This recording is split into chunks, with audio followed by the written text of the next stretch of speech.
Assalamualaikum warahmatullahi wabarakatuh. Apa kabarnya hari ini anak-anak ibu yang soleh-solehah? Alhamdulillah, luar biasa, pasti bisa. Allahu Akbar. Nah, anak-anak, hari ini kita akan belajar PLH ya, masih dengan Bu Penny. Itu materi tentang perkembangbiakan tambulan pot atau tanaman bunga dalam pot. Nah, anak-anak, sebelum kita masuk ke pembelajaran, mari kita berdoa terlebih dahulu dengan membacakan basmalah bersama-sama. Bismillahirrahmanirrahim. Perkembangbiakan tanaman. Nah, anak-anak, sebelum kita masuk membahas mengenai perkembangbiakan tanaman, Ibu akan tanya dulu kepada kalian. Apakah di antara kalian pernah memakan buah jeruk? Ada yang tahu buah jeruk itu berasal dari mana? Ya, betul, dari proses perkembangbiakan tanaman. Kemudian, kenapa ya bunga di halaman rumah kita bisa tumbuh besar dan terlihat cantik? Itu juga dari proses perkembangbiakan. Apa ya proses perkembangbiakan? Proses perkembangbiakan tanaman adalah suatu proses yang bertujuan untuk memperbanyak jumlah tanamannya, melestarikan jenisnya, dan supaya tidak punah.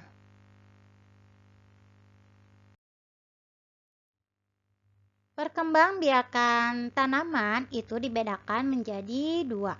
Yang pertama itu ada perkembangbiakan secara generatif, dan yang kedua itu perkembangbiakan secara vegetatif.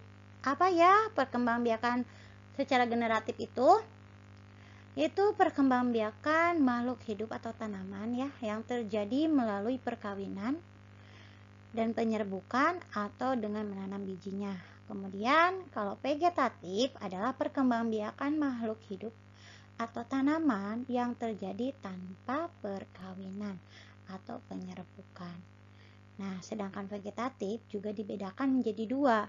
Ada vegetatif alami dan juga vegetatif buatan. Yang pertama yaitu perkembangbiakan secara generatif. Perkembangbiakan secara generatif yaitu perkembangbiakan makhluk hidup atau tanaman yang terjadi melalui perkawinan.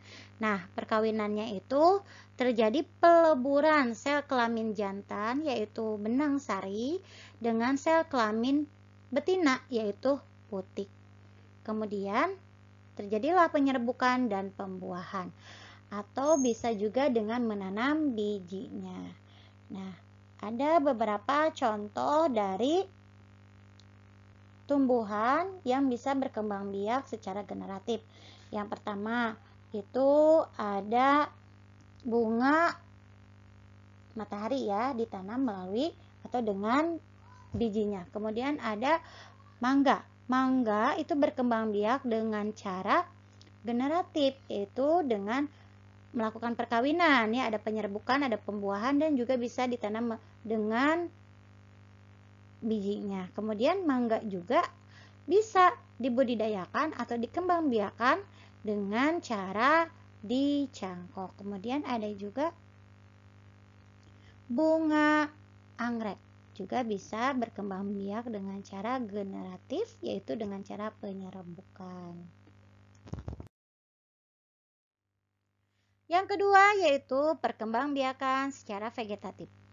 Perkembangbiakan secara vegetatif yaitu perkembangbiakan makhluk hidup atau tanaman ya yang terjadi tanpa perkawinan. Jadi tidak ada peleburan sel kelamin jantan atau benang sari ya dengan sel kelamin betina atau putik, dan juga tidak akan terjadi penyerbukan. Nah, anak-anak, untuk perkembangbiakan vegetatif itu dibedakan menjadi dua. Ada vegetatif alami dan juga vegetatif buatan.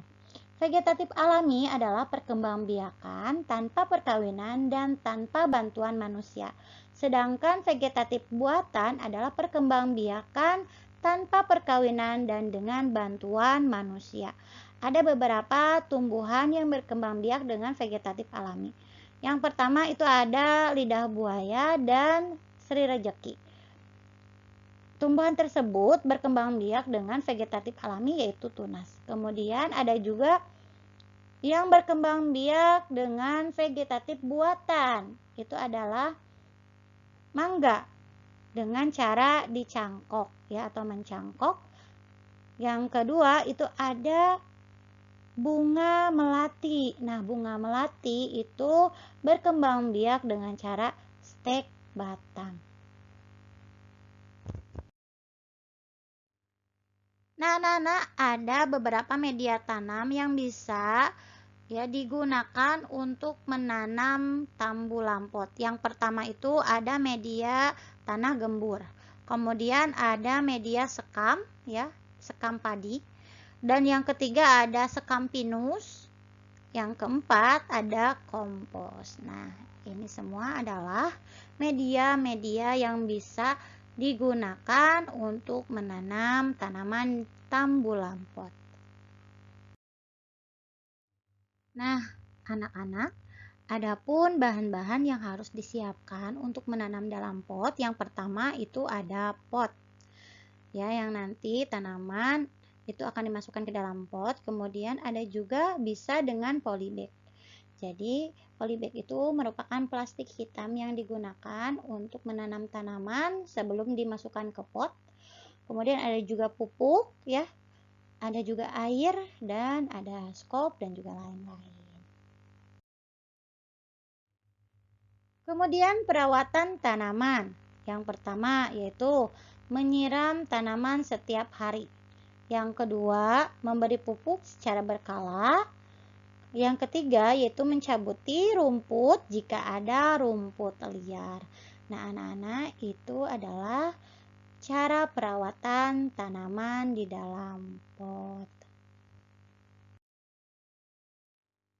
Alhamdulillah, pembelajaran hari ini telah selesai. Tadi kita telah mempelajari mengenai perkembangbiakan tanaman secara vegetatif dan juga generatif. Kemudian ada juga media-media tanam dan juga bahan-bahan yang harus dipersiapkan dalam menanam tanaman dalam pot. Nah, anak-anak, sebelum Ibu tutup, kita kerjakan latihan terlebih dahulu. Di sini ada 5 pertanyaan. Kalian kerjakan di buku tulis PLH. Alhamdulillah, pembelajaran hari ini telah selesai. Semoga apa yang kita pelajari hari ini dapat bermanfaat untuk kita semua. Tetap semangat meskipun kita masih belajar online. Ibu yakin kalian pasti bisa. Terima kasih. Wassalamualaikum warahmatullahi wabarakatuh.